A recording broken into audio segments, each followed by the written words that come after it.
Hello বন্ধুরা, কেমন আছো সবাই? আজকে আমাদের দক্ষিণ কোরিয়া ভাষা হাঙ্গুগ এর চতুর্থ ক্লাস।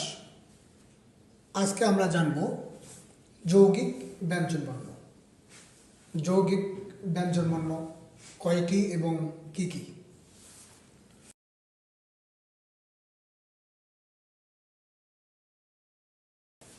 যৌগিক ব্যঞ্জনবর্ণ মোট 5টি।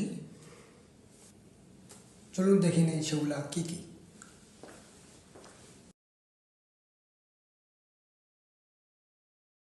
বন্ধুরা, এই সেই যৌগিক ব্যঞ্জনবর্ণ।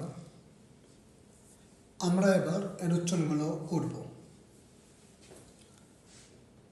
সাং গিয়ক, ছাং দিগুক, সাং ফেউক, সাং সিউত, সাং ঝিউত। আমরা আরেকবার এর উচ্চারণগুলো করি।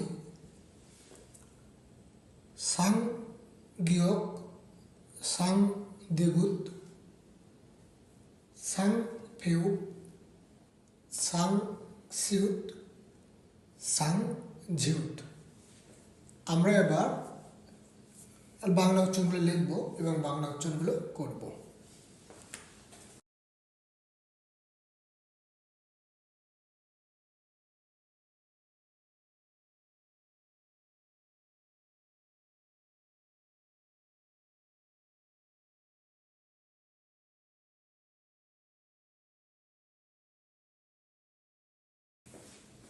বন্ধুরা, এই সেই যৌগিক ব্যঞ্জনবর্ণ বাংলা লেখা সহ উচ্চারণগুলো।